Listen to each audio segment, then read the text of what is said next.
할례자들이 베드로를 비난하다라는 말씀을 가지고 이 시간 여러분들과 은혜를 나누고자 합니다. 사도행전 10장은요, 베드로가 복음을 전하자 말씀을 들은 고넬료와 그 집에 있던 모든 사람에게 생명이 내려온 것으로 끝이 납니다. 이것은 유대인들 입장에서는 아주 놀라운 일이죠. 성령이 이방인에게 내렸다는 것은요, 그들 또한 하나님의 백성이 되었다는 의미인데 유대인으로서는 상상하지 못할 일이었습니다. 하나님은 이러한 일을 보게 함으로써 구원은 유대인에게만 있는 것이 아니라 모든 사람에게 있다는 것을 보여준 것입니다. 베드로는요, 이것을 깨닫고 고넬료와 그 집에 있던 모든 사람들에게 세례를 베풀게 되죠. 그리고 고넬료 집에서 며칠 더 머물게 됩니다. 자, 오늘 본문은요, 이 소문이 유대로 퍼지게 되면서 베드로가 예루살렘에 도착하기 전에 사도들과 형제들이 듣게 되고 비난하는 것으로 시작이 됩니다. 우리 1절을 보겠습니다. 우리 다 같이 한 목소리 읽어보겠습니다. 시작. 유대에 있는 사도들과 형제들이 이방인들도 하나님의 말씀을 받았다함을 들었더니 아멘. 자, 이 사건은 예수님께서 말씀하신 사도행전 1장 8절에 오직 성령이 너희에게 임하시면 너희가 권능을 받고 예루살렘과 온 유대와 사마리아와 땅끝까지 이르러 내 증인이 되리라 하시리라는 말씀이 이루어진 것입니다. 온 유대에서 사마리아로 그리고 땅끝까지 복음이 퍼지기 시작한 것이죠. 여기서 말하는 땅끝이라는 것은요, 땅을 말하는 것이 아니라 다른 사람들, 즉 이방인들을 말하는 겁니다. 그렇다면 예루살렘 교회에서 대대적으로 황해내주고 같이 기뻐해야 하는데 오늘 본문을 보면요, 전혀 그렇지 않은 상황이 펼쳐지는 것을 볼 수가 있어요. 우리 2절을 보겠습니다. 우리 한 목소리 읽어봅니다. 베드로가 예루살렘에 올라갈 때에 할례자들이 비난하여 아멘. 어떤 상황이 펼쳐지느냐 하면 오히려 베드로를 비난하고 나옵니다. 여기서 말하는 할례자들은요, 할례받은 유대 그리스도인들을 말하는 겁니다. 유대인들이라면 태어난 지 8일째 되는 날 예외 없이 할례를 모두 다 받습니다. 그런데도 오늘 본문에 할례자들이라고 하는 것은요, 이들이 유대 그리스도인들 가운데 할례를 구원의 조건으로 주장하며 자신의 할례 받은 것에 대해 우월 의식을 가지고 있었던 사람들이었다는 것을 의미합니다. 자, 이들이 베드로를 어떻게 비난을 하느냐, 우리 3절을 보겠습니다. 우리 한 목소리 읽어봅니다. 이르되 내가 무엘라의 집에 들어가 함께 먹었다 하니 아멘. 자, 유대 그리스도인들이었던 베드로가 무할례자였던 이방인 고넬료 집에 머물면서 그들과 함께 식사를 했다는 것이죠. 지금 할례받은 유대 그리스도인들은 그것을 빌미로 베드로를 비난하고 있어요. 그런데요, 베드로 또한 이전까지만 해도 이런 생각을 가졌던 자였습니다. 베드로가 요바에서 기도하던 중에 환상을 보게 됐죠. 하늘에서 보자기가 양쪽에 끈이 달려서 낙하산 모양처럼 내려오는 겁니다. 그 안에는 땅에 있는 각색, 4발 가진 짐승과 기는 것과 공중에 나는 것들이 들어있었죠. 베드로가 보니 이것은 모두 부정한 동물이라 먹지 못할 것이라고 생각했습니다. 그때 하나님은 베드로에게 뭐라고 말씀하시느냐? 일어나 잡아 먹으라고 하시죠. 이에 베드로는 먹지 못하겠다고 합니다. 왜냐하면 이것은 율법에 분명히 부정한 동물이라 정해져 있는 것들이기 때문입니다. 하지만 하나님은 또다시 베드로에게 잡아먹으라고 하시면서 하나님께서 깨끗하게 하신 것을 내가 속되다 하지 말라고까지 하십니다. 그런데도 베드로는 어떻게 하나요? 또다시 거절을 합니다. 이렇게 베드로가 3번 거절했을 때 베드로가 묵고 있던 집에 누가 찾아옵니까? 이방인 고넬료가 보낸 종들이 와서 우리 주인께서 당신을 초대했으니 같이 가자는 것입니다. 이것을 고민하고 있을 때 성령께서도 때마침 베드로에게 의심하지 말라고 가라고 하세요. 그래서 베드로는요, 그 종들을 따라 나섭니다. 그리고 그 집에 가서 고넬료의 간증을 듣게 됐죠. 그 간증을 듣고 베드로가 어떻게 말을 합니까? 우리 사도행전 10장 34절 35절을 보겠습니다. 우리 화면에 나와 있는데 다 같이 한 목소리 읽어봅니다. 베드로가 입을 열어 말하되 내가 참으로 하나님은 사람을 외모로 보지 아니하시고 각 나라 중 하나님을 경외하며 의를 행하는 사람은 다 받으시는 줄을 깨달았도다. 아멘. 자, 이로 인해 베드로가 고넬료의 집에서 예수 그리스도의 복음을 전하게 된 것이며 그때 성령도 임하고 세례도 베푼 것입니다. 베드로가 이렇게 할 수 있었던 것은요, 하나님의 일하심을 보고 생각이 바뀌었기 때문이에요. 우리는요, 이것을 통해 2가지 사실을 깨달아야 합니다. 첫째는요, 하나님의 생각은 사람의 생각과 많이 다르다라는 사실이에요. 우리 이사야서 55장 8절 9절 말씀도 볼까요? 우리 한 목소리 읽어봅니다. 이는 내 생각이 너희 생각과 다르며 내 길은 너희 길과 다름이라. 여호와의 말씀이니라. 이는 하늘이 땅보다 높음 같이 내 길은 너희 길보다 높으며 내 생각은 너희 생각보다 높음이니라. 아멘. 하나님의 생각은 사람의 생각과 다릅니다. 우리는 이것을 살면서 늘 인정하셔야 돼요. 사람은 보는 시야와 생각하는 것이 작습니다. 아무리 큰 생각을 가진 사람이라 할지라도 하나님보다는 더 크게 보거나 크게 생각하지 못해요. 그렇기 때문에 우리는 하나님 앞에서 늘 내가 옳다는 생각을 버리셔야 합니다. 특히 교회 오래 다녔거나 성경 공부를 많이 했다는 사람들이 조심해야 해요. 이런 사람들일수록 자기 올무에 빠지는 경우가 많아요. 교회 처음 나올 때는 어떻습니까? 다 겸손하고 온유해요. 왜냐하면 아는 것이 없기 때문이에요. 그러나 봉사도 하고 교회에서 직분을 맡게 되고 교회에서 잔뼈가 굵게 되면 그 생각이 싹 없어집니다. 겸손하고 온유한 마음은 온데간데 없고 누가 남느냐? 나만 남아요. 한마디로 교만해진다는 사실이에요. 이런 자들은 처음 하나님과 했던 약속들도 이제는 내 상황에 따라 내 편한 대로 합리화시켜버립니다. 그러면서 어느 사이에 하나님이 나의 주인이 아니라 내가 주인이 되어버린다는 사실이죠. 그런데도 이렇게 교회에 나오고 있으니까, 이렇게 봉사를 하고 있으니까 스스로 괜찮다고 생각들을 합니다. 그런데 아니에요. 이건 괜찮은 것이 아니라 망해가고 있는 것입니다. 교만한 것이라는 사실이에요. 성경을 보면요, 이런 생각을 가졌던 대표적인 사람이 나오는데 누굴까요? 사도행전에도 나와요. 누굽니까? 바울이에요. 바울은 어떤 사람이었습니까? 8일 만에 할례를 받고 베냐민 지파였고 히브리 중에 히브리인이었으며 율법으로는 바리새인이었습니다. 이런 바울이 자기가 옳다는 올무에 빠져 예수 믿는 자들을 핍박한 것입니다. 심지어는요, 스데반을 죽이는데도 앞장을 섰던 자였어요. 그랬던 그가 예수님을 만나고 나서 무엇을 깨달았느냐? 자기가 옳다고 생각했던 것들이 옳다는 것이 아닌 것을 깨달았습니다. 이렇게 실제로 주님을 만나게 되면요, 진리를 알게 되면요, 우리는 충격을 받아요. 왜 그럴까요? 우리가 알고 있던 것과 너무나 다른 것이 많기 때문이라는 사실입니다. 1990년대 신성종 목사님이 있습니다. 이 목사님은요, 한국교회를 대표하는 목회자이며 신학자였어요. 템플대에서 문학 석사 및 철학 박사학위를 받았고 명지대와 아세아 연합신학대학교에서 교수로 재직했으며 청신대 대학 원장도 역임하셨습니다. 교리서 및 수필집, 시집 등 70여 권의 책도 내셨어요. 그랬던 그분이 2009년에 이전에 냈던 책들과는 아주 다른 책을 내게 됩니다. 책 제목은 뭐냐? 내가 본 지옥과 천국이에요. 그때 수많은 사람들이 놀랐어요. 왜 놀랐느냐 하면 다른 사람도 아니고 예장 합동 측 목회자이고 신학자이신 신성종 목사님이 입신을 해서 지옥과 천국을 봤다는 내용 때문입니다. 이 때문에 그 당시 교계에 많은 분들이 놀랐다고 해요. 이뿐만이 아닙니다. 신성종 목사님은요, 그 책을 내고 난 다음 이전과는 완전히 다른 삶을 사셨어요.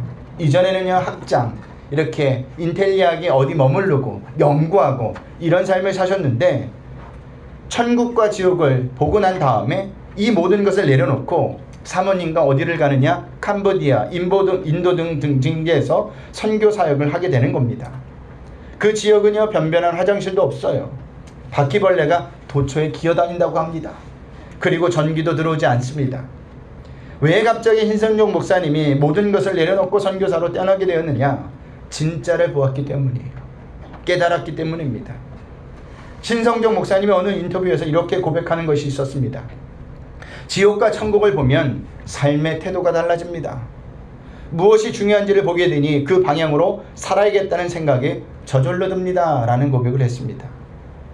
이렇게 진리를 알게 되면 삶의 태도가 달라지게 되어 있고 무엇이 중요한지를 보게 되니 그 방향으로 삶을 살게 된다는 사실이에요. 그런 의미에서 여러분들에게 묻겠습니다. 여러분은 삶의 태도가 달라지셨습니까? 무엇이 중요한지를 보게 되어 삶의 방향이 바뀌셨습니까? 아니면 여전히 삶의 태도도 바뀌지 않고 방향이 달라지지 않았다면 우리는 아직까지 진짜 예수님을 만나지 못한 겁니다. 이 대답은 제가 해줄 수 있는 대답이 아니에요. 여러분이 스스로 여러분 마음속에 질문하시고 답하셔야 한다는 사실입니다. 저는 바라기를 브릿지교회 모든 성도님들이 진리이신 예수님을 만나 삶의 태도와 방향이 하나님이 원하시는 쪽으로 완전히 바꿔주시기를 주님의 이름으로 부탁드리겠습니다. 자, 이것은요 오늘 본문에서도 마찬가지예요. 하나님께서 이스라엘 백성들을 선택한 것은요 이스라엘 백성만을 구원하기 위함이 아니었습니다. 그러나 그들은 자신들이 선택되었다는 그 자만심 때문에 하나님을 자신들만 위한 하나님이라고 생각했던 거죠. 그래서 이방인들에게 성령이 임했다는 것을 도저히 믿을 수가 없었던 것입니다. 그래서 이방인이었던 고넬료와 그 집에 있던 모든 사람들이 예수 그리스도를 믿고 구원받았다는 사실을, 성령 받고 세례를 받았다는 사실을 받아들일 수 없었던 것이에요. 그런데 이들이 착각하고 있었던 것이 하나 있었습니다. 이들 또한 하나님께서 선택받기 이전에 이방인이었다는 사실이에요. 아브라함이 처음부터 믿음의 조상이 되었을까요? 아니에요. 하나님께서 불러주시지 않았다면 어쩌면 아브라함은요 이방인으로 살다가 죽었을지도 몰라요. 그런 아브라함을 하나님께서 불러주셨습니다. 하나님과 아무 상관없는 사람이었는데 불러주셔서 믿음의 조상으로 만들어주신 것입니다. 그 덕분에 하나님의 백성, 하나님의 자녀가 된 것이죠. 이것이 이스라엘에게 은혜였다라는 사실이에요. 이것은 우리에게도 마찬가지입니다. 우리가 언제부터 예수님을 믿었습니까? 우리가 예수를 믿게 된 것이 은혜 아닙니까? 구원받게 된 것이 은혜 아니세요? 이렇게 은혜로 구원을 받았는데도 우리는 이 사실을 자꾸만 잃어버려요. 그러니 나만 중요하게 생각하는 것이고 교만해지는 겁니다. 그런데 우리는 분명히 알아야 합니다. 하나님의 은혜는요 우리에게만 부어지는 것이 아니라 다른 사람에게도 동일하게 부어진다는 사실이에요. 그럴 때 우리는 교만하지 않을 수 있고 다른 사람도 주님의 이름으로 사랑으로 받아들일 수 있다는 사실입니다. 먼저 우리가 은혜를 받아서 예수를 믿는 것뿐이지 하나님은요 아직도 구원할 백성들이 세상에 많이 있다고 말씀합니다. 그러니까 그들을 대할 때 어떻게 대해야 합니까? 내가 먼저 은혜를 받았다는, 구원받았다는 교만으로 대하는 것이 아니라 저들도 또한 구원받을 백성이라는 사랑의 마음으로 그들을 품어주셔야 된다는 사실입니다. 이것이 우리에게 필요하다는 거예요. 두 번째, 우리가 하나님의 생각과 내 생각이 다르다는 것을 깨달았을 때 어떻게 해야 되느냐? 베드로는 오늘 본문에 어떻게 했죠? 즉시 태도를 바꾸었다는 사실이에요. 베드로는요 이전에 있었던 모든 일을 차근차근 설명한 뒤에 어떤 말을 하느냐? 우리 오늘 본문 17절을 보겠습니다. 우리 한 목소리를 읽어봅니다. 시작. 그런즉 하나님이 우리가 주 예수 그리스도를 믿을 때에 주신 것과 같은 선물을 그들에게 주셨으니 내가 누구기에 하나님을 능히 맡겠느냐 하더라. 아멘. 뭐라고 이야기합니까? 내가 누구기에 하나님을 능히 맡겠느냐라고 합니다. 자신은 아무것도 아니라는 거예요. 아무것도 아닌 존재가 어떻게 하나님이 하시는 일을 맡겠느냐는 것이죠. 우리에게도 이런 모습이 있어야 합니다. 우리는요 하나님과 생각과 계획이 하나님에 대해서 잘 모를 때가 많아요. 알아도 하나님을 조금만 압니다. 그렇기 때문에 하나님께서 하시는 일에 나의 생각과 다를 때 어떻게 해야 되느냐? 그래도 순종하며 따라가셔야 돼요. 왜 순종하며 따라가야 되느냐? 그것은 하나님은 언제나 항상 옳으신 분이시기 때문입니다. 그것이 우리가 하나님 앞에서 가져야 할 태도예요. 인간은 하나님 앞에서 한 줌의 흙에 불과한 피조물에 불과합니다. 한 치 앞을 내다볼 수 없는 존재들이에요. 그런데도 우리가 삶을 살아온 경험과 배웠던 지식을 가지고 하나님을 가르치려 하고 또한 교만해지려고 한다는 사실입니다. 아니에요. 그것도 다 내려놓으셔야 돼요. 우리가 아는 것은 정말 하나님 앞에 작은 부분이에요. 이거 가지고 안다고 아는 채 봤자 어떻게 될까요? 덕이 안 돼요. 덕이. 아이들 키워보시면 알잖아요. 아이들이 크면 클수록 자기 주장이 강해지죠. 자기 주장이 강해진다는 것은 나도 그만큼 안다라는 겁니다. 근데 어른들이 볼 때 얼마나 웃겨요. 그런 게. 얼마나 같지 않게 봅니까? 그런데도 얘네들은 모든 것을 아는 양 막 대들어요. 이게 우리의 모습이라는 사실이에요. 이게 저와 여러분이 하나님 앞에 나아가서 하는 모습이라는 사실입니다. 우리가 아는 것은 절대 아는 것이 아닙니다. 그렇다면 하나님의 생각과 내 생각이 다르다는 것을 어떻게 알 수 있을까요? 알 수 있는 방법이 딱 두 가지가 있습니다. 첫 번째는 성경을 읽으셔야 합니다. 신앙서적과 설교를 많이 듣는 것도 중요하지만 무엇보다 성경을 읽어야 돼요. 이것이 제일 좋은 방법이에요. 성경을 창세기부터 요한계시록까지 쭉 읽으세요. 어떤 분은요 창세기만 수십 번 읽은 분이 있습니다. 맨날 성경 읽기 시작하면 창세기만 읽어가지고 창세기만 너덜너덜해져요. 레위기부터는 아주 깨끗해요. 아무것도 없어요. 근데 인내가를 갖고 열심히 읽으셔야 돼요. 그러면 하나님이 말씀을 통해 여러분들에게 깨닫게 하시고 말씀하실 겁니다. 성경에는 하나님의 생각이 가득 차 있어요. 그래서 그 성경을 읽어야 한다는 거예요. 그러면 내가 가지고 있는 생각이 맞는지 틀린지 다 드러나게 되어 있습니다. 역대하 34장을 보면요, 요시야 왕이 신하들에게 성전 수리를 하게 합니다. 그때 성전 수리를 하다가 무엇이 발견됩니까? 율법책 하나가 발견이 되죠. 그리고 그것을 요시야 왕 앞에서 읽습니다. 그때 요시야 왕이 어떤 반응을 보이느냐? 우리 역대하 34장 19절을 보겠습니다. 우리 한 목소리 읽어봅니다. 왕이 율법의 말씀을 듣고 자기 옷을 찢더라. 아멘. 요시야 왕이 왜 말씀을 듣다가 자기 옷을 찢는 반응을 보였을까? 그것은 자신이 믿고 알고 있던 하나님의 말씀과 또한 읽었던 말씀이 달랐기 때문이에요. 달랐다는 의미는 이전까지 믿고 알고 있었던 것들이 잘못되었다라는 사실입니다. 그래서 요시야 왕이 말씀을 듣다가 자기 옷을 찢은 겁니다. 이처럼 성경은 내가 가지고 있는 생각이 맞는지 틀린지 알려줍니다. 그렇기 때문에 저와 여러분은 성경을 읽으셔야 돼요. 아무리 바쁘셔도 성경을 읽는데 소홀히 하지 마시길 바랍니다. 그런데요, 성경을 읽지 않으면 어떻게 될까요? 자기 생각이 옳다고만 주장을 합니다. 자기 생각이 옳다고만 주장하는 사람들은 분명히 성경을 제대로 읽지 않는 사람들이에요. 아는 것 같은데 제대로 똑바로 알지 못하니까 어떻게 하는 거예요? 우기는 겁니다. 고집을 부리는 거예요. 미국을 갔다 온 사람과 미국을 갔다 오지 않은 사람이 미국에 대해서 이야기하면 누가 이길까요? 안 갔다 온 사람이 이겨요. 예. 이것저것 주워 들은 것 많아가지고 막 우기니까 그 사람이 이기더라고요. 마찬가지입니다. 성경을 제대로 읽지 않으면 우겨요. 이래라 저래라 합니다. 그래서 우리는 성경을 제대로 읽으셔야 돼요. 읽으면 하나님의 생각이 내 마음에 들어오고 내 생각이 들어와서 올바른 길을 결정할 수 있다는 사실입니다. 두 번째, 하나님의 생각과 내 생각이 다르다는 것을 알 수 있는 것은 성령을 사모하며 기도해야 한다는 사실이에요. 교만하는 자는 기도하지 않아요. 내가 다 할 수 있는데 내가 다 아는데 왜 기도합니까? 기도 안 해요. 이것은 다 할 수 있는 것이 아니고 다 아는 것도 아닙니다. 그건 교만한 겁니다. 우리가 왜 기도할까요? 내 힘으로 이 세상을 살아갈 수 없기 때문이에요. 내 지식으로 지금 닥친 문제를 해결할 수 없기 때문입니다. 내 힘으로 내 자녀를 올바로 키울 수 없기 때문이에요. 또한 내 힘으로 이 세상을 거룩하게 살지 못하기 때문입니다.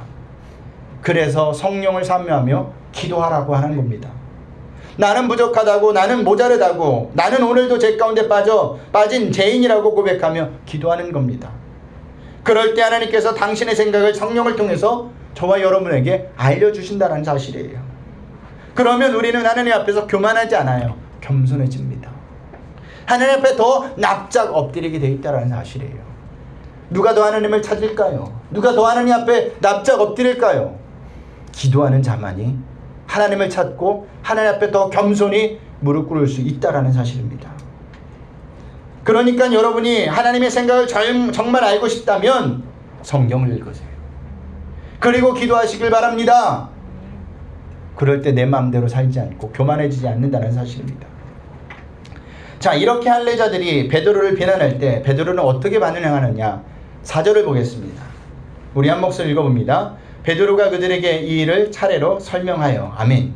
자, 베드로는 자신을 비난하는 할례자들에게 동일하게 반응하지 않고 오히려 자기에게 일어났던 모든 일들을 차근차근하게 설명해 줍니다. 대단한 인내심이죠. 우리가 알고 있던 베드로는 이런 사람이 아니었어요. 그는 성경에 불같이 급했고 변덕스러웠습니다.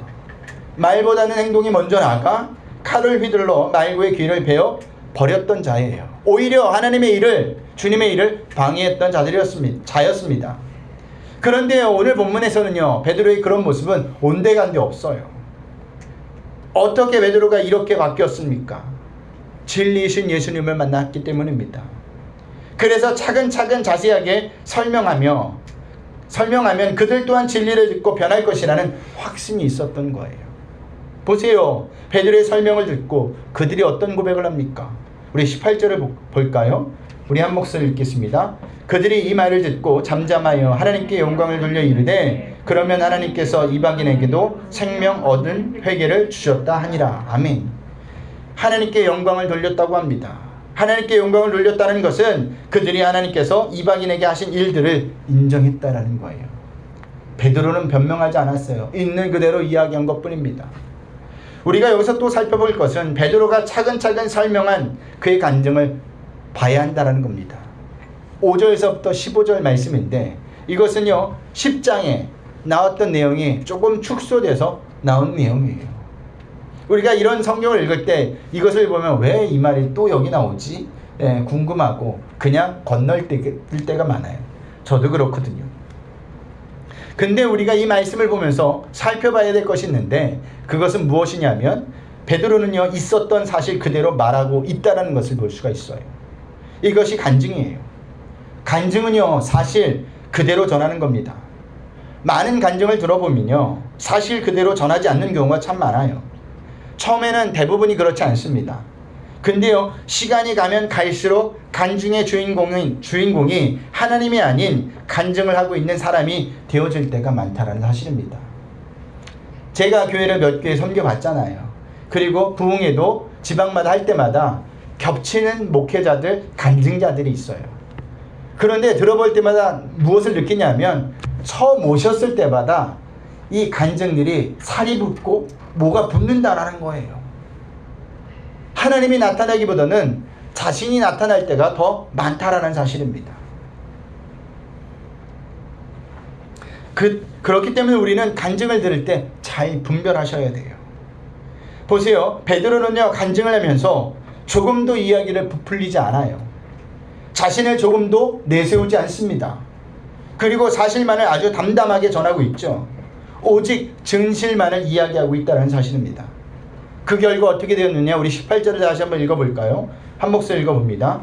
그들이 이 말을 듣고 잠잠하여 하나님께 영광을 돌려 이르되 그러면 하나님께서 이방인에게도 생명 얻은 회개를 주셨도다 하니라. 아멘. 그들이 하나님께 영광을 돌렸다고 합니다. 이게 간증이에요. 하나님만 나타나야 하고 하나님만 드러나야 합니다. 인간이 나타나고 드러나는 것은 간증이 아닙니다. 간증을 듣고서 하나님께만 집중하고 하나님만 생각난다면 올바른 간증을 들으신 겁니다. 하지만 간증을 듣고서 사람이 계속 생각난다? 올바른 간증을 들은 것이 아니에요. 그렇기 때문에 간증을 들으셔도 잘 분별하셔서 들어야 합니다. 간증은요 오로지 하나님만 나타나고 드러나는 것입니다. 그럴 때 하나님의 영광이 나타나는 거고 그 속에 하나님의 일하심이 있는 거고 그들을 통해서 그 간증을 통해서 많은 사람들이 변화를 받게 된다는 사실이에요.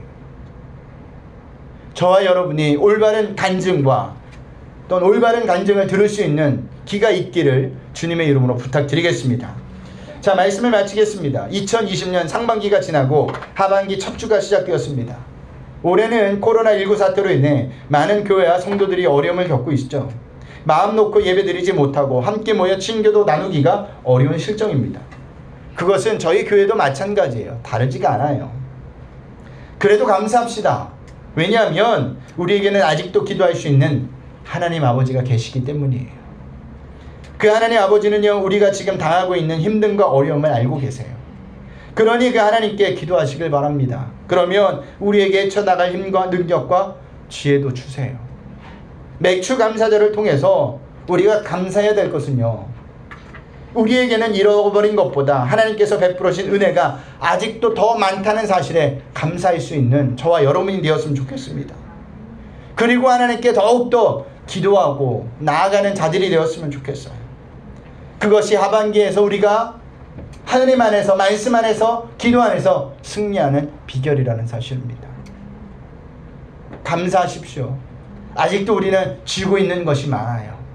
아직도 하나님께서 우리에게 베푸신 은혜가 많다는 사실입니다.